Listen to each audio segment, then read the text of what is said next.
But unlike India, this tranquility is not to be gained by retreat from the world and from society, but be but must be achieved while in it. It is this worldly, even practical mysticism, as expressed in the following composite quotation from two Javanese pretty traders who are members of a mystical society. He said that the society was concerned with teaching you not to pay too much attention to worldly things, not to care much about the things of everyday life. He said this is very difficult to do. His wife, he said, was not yet able to do it much, and she agreed with him. She still likes to ride in motor cars while he doesn't care. He can take them to or leave them alone. It takes much long study and meditation.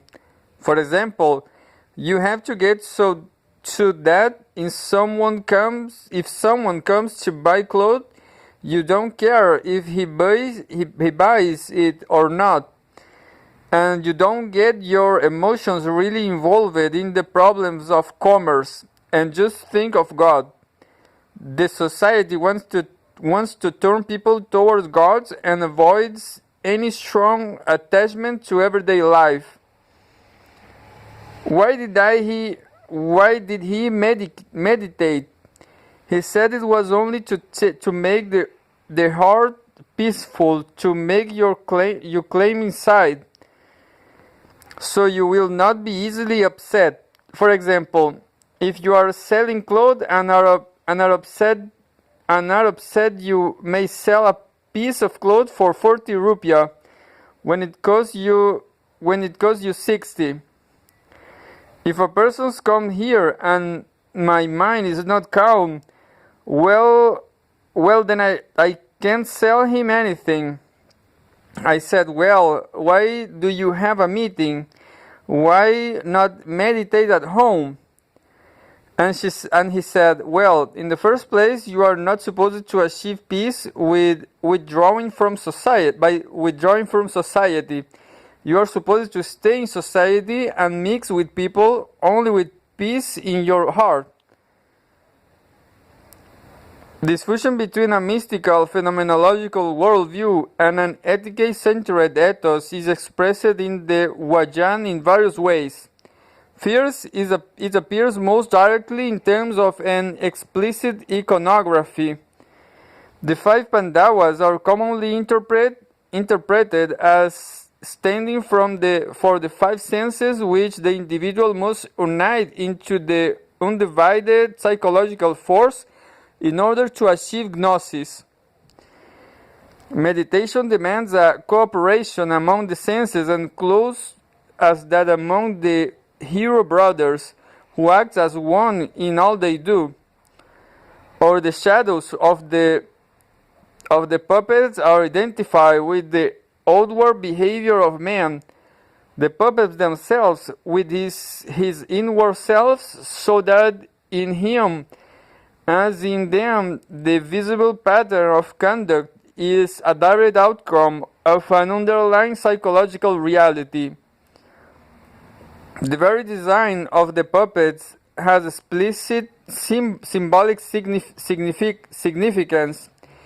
In Bhima's red, white, and black sarong, the red is usually taken to indicate courage, the white purity, the black fixity of will. The various tunes played on the accompanying gamelan orchestra each symbolize a certain emotion. Similarly, with the poems, the Dalang sings at various points in the play, and so on.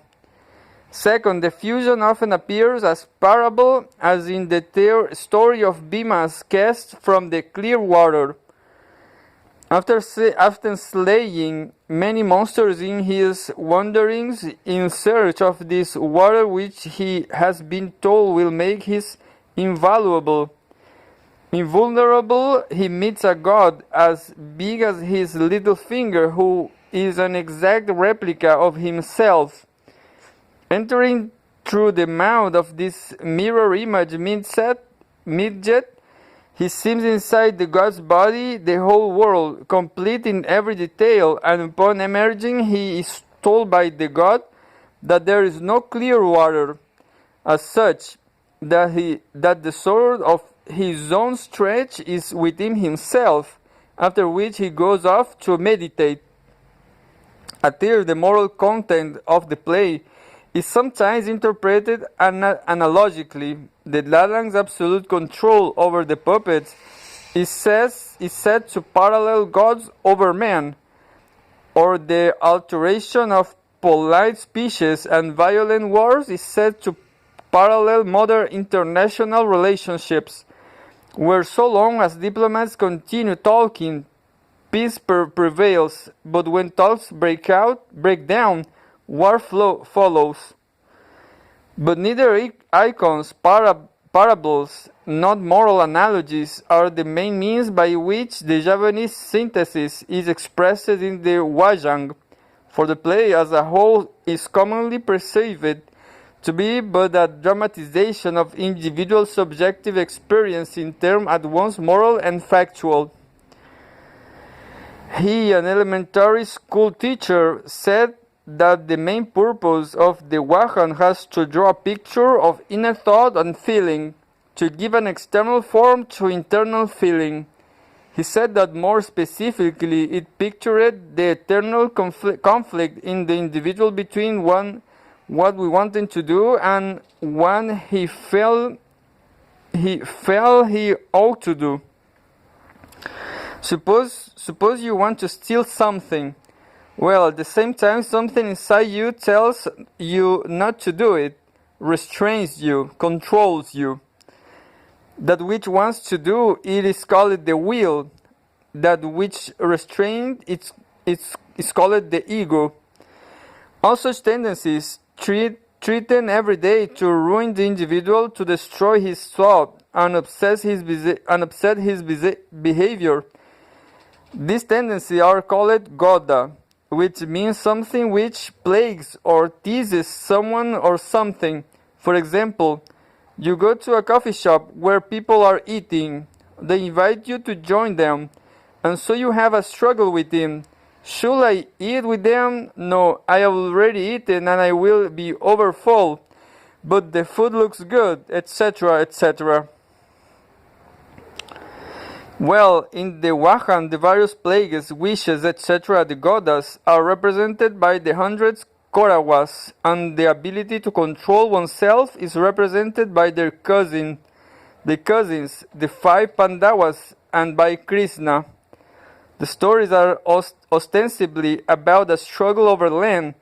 The reason for this is so the stories will seem real and the onlookers, so the abstract elements is the rasa can be represented in concrete external elements which will attract the audience and seem real to them and still communicate its inner message. For example, the Wayang is full of war, and this war which occurs and reoccurs is really supposed to represent the inner war, which goes on continually in every person's subjective life between his base and his refined impulses. Once again, this formulation is more self-conscious than most. The average man enjoys the Wayang without explicitly interpreting its meaning, yet it is in the same way as the circle organizes Oglala experience, whether the individual Sioux is able to explicate its significance, or indeed, as any interest is going so the sacred symbol of the Wayang, the music, characters, the action itself, give form to the ordinary Javanese experience. For example, each of the 3 older Pandavas are commonly held to display a different sort of emotional moral dilemma, centering around one another of the central Javanese virtues. Yudhishthira, the eldest, is too compassionate.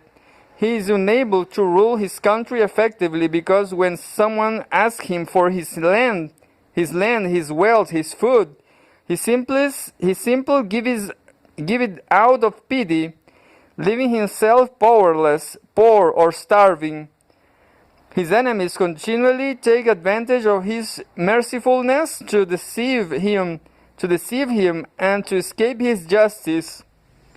Bhima, on the other hand, is single-minded, steadfast. Once he forms an intention, he follows it out straight its conclusion. He follows out straight to its conclusion. He doesn't look aside, doesn't turn off or idly along the way. He goes north. As a result, he is often rash and blunders into difficulties he could as well have avoided.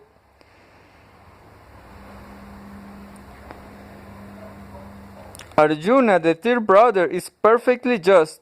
His godness comes from the fact that he opposes evil, that he shelters people from injustice, that he is coolly courageous in fighting for the right, but he lacks a sense of mercy or sympathy for wrongdoers.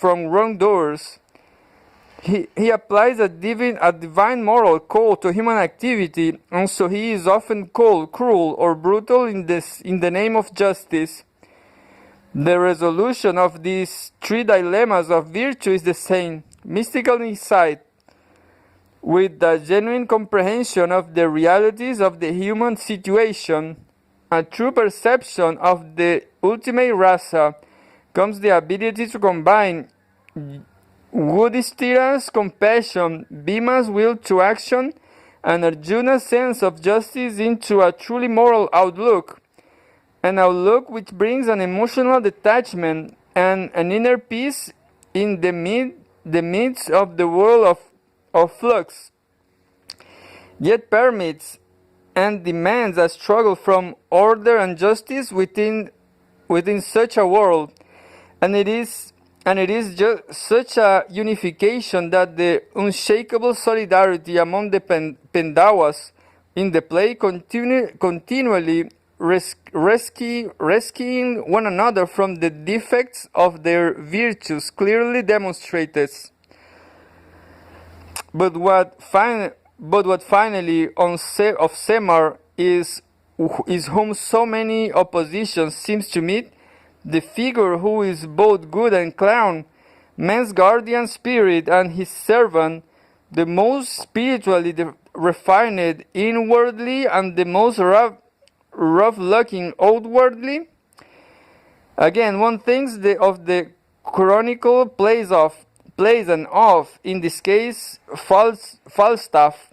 Like Falstaff, Semar is a symbolic father to the play's heroes. Like Falstaff, he is fat, funny, and worldly wise, and like Falstaff, he seems to provide in his vigorous amoralism a general criticism of the very values the drama affirms. Both figures perhaps provide a reminder that despite overproud assertions to the contrary by religious fanatics and moral absolutists, no completely adequate and comprehensive human world view is possible, and behind all the pretense to absolute and ultimate knowledge, the sense for the rationality of human life, for the fact that it is unlimitable, remains. Semar reminds the noble and refined Pandavas of their own humble animal origins. He resists any attempt to turn human beings into gods and to end the world of natural contingency by a flight to the divine world of absolute order, a final styling of the eternal psychological metaphysical struggle. In one Vahan story, Shiva comes down to earth incarnated as a mystical teacher in an attempt to bring the Pandawas and Kauravas together, to arrange a negotiated peace between them. He is succeeding quite well, opposed only by Semar. Arjuna is therefore instructed by Shiva to kill Semar, so that the Pandawas and Kauravas will be able to get together and end their eternal struggle. Arjuna does not want to kill Semar, whom he loves, but he wishes a just solution to the differences between the two groups of cousins, and so goes to Semar to murder him. Semar says, "So this is how you treat me after I have followed you everywhere, served you loyally, and loved you." This is the most poignant point in the play, and Arjuna is deeply ashamed, but true to his idea of justice, he persists in his duty. Semar says, "All right, I will burn myself." He builds a bonfire and stands in it. But instead of dying, he is transformed into his godly form and defeats Shiva in combat. Then the war between the Kauravas and the Pandawas begins again. Not all people have perhaps so well developed a sense for the necessary note of irrationality in any worldview as does for the essential insolubility of the problem of evil, but whether in the form of a trickster, a clown, a belief in witchcraft, or a concept of original sin, the presence of such a symbolic reminder of the hollowness of human pretensions to religious or moral infallibility is perhaps the surest thing of spiritual maturity. 4. The view of man as a symbolizing, conceptualizing, meaning-seeking animal, which has become increasingly popular both in the social sciences and the philosophy over the past several years, opens up a whole new approach not only to the analysis of religion as such, but to the understanding of the relations between religion and values. The drive to make sense out of experience, to give it form and order, is evidently as real and as pressing as the more familiar biological needs. And this being so, it seems unnecessary to continue to interpret symbolic activities, religion, arts, ideology, as nothing but thinly disguised expressions of something other than what they seem to be, attempts to provide orientation for an organism which cannot live in a world it is unable to understand. If symbols, to adapt a phrase of Kenneth Burke's, are strategies for encompassing situations, then we need to give more attention to how people define situations and how they go about coming to terms with them. Such a stress does not apply a removal of beliefs and values from their psychobiological and social context into a realm of pure meaning, but it does imply a greater emphasis on the analysis of such beliefs and values in terms of concepts explicitly designed to deal with symbolic material. The concepts used here, ethos and worldview, are vague and imprecise. They are a kind of proto-theory forerunners. It is to be hoped of a more adequate analytical framework.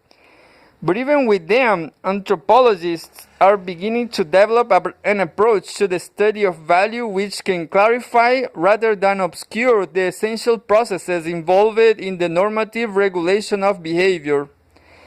The almost certain result of such an empirically orientated, theoretically sophisticated symbol stressing approach to the study of values is the decline of analysis which attempts to describe moral, aesthetic, and other normative activities in terms of theories based not on the observation of such activities, but on logical considerations alone.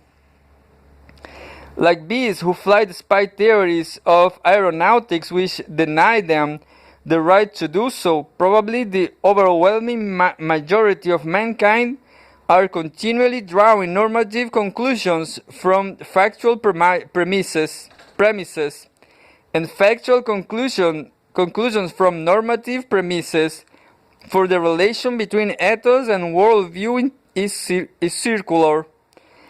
Despite refined and in their own terms impeccable reflections by professional philosophers on the naturalistic fallacy, an approach to a theory of value which looks towards the behavior of actual people is actual societies living in terms of actual cultures for both this stimulus and validation will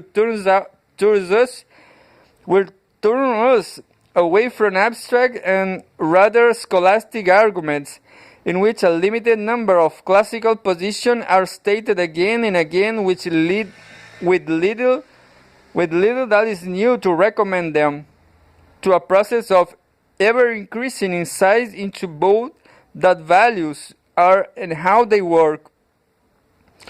Once this enterprise in the scientific analysis of values is well launched, the philosophical discussions of ethics are likely to take on more point. The process is not that of replacing moral philosophy by descriptive ethics, but of providing moral philosophy with an empirical base and conceptual framework which is somewhat advanced over that available to Aristotle, Spinoza, or G. E. Moore. The role of such a special science and anthropology in the analysis of value is not to replace philosophical investigation, but to make it relevant.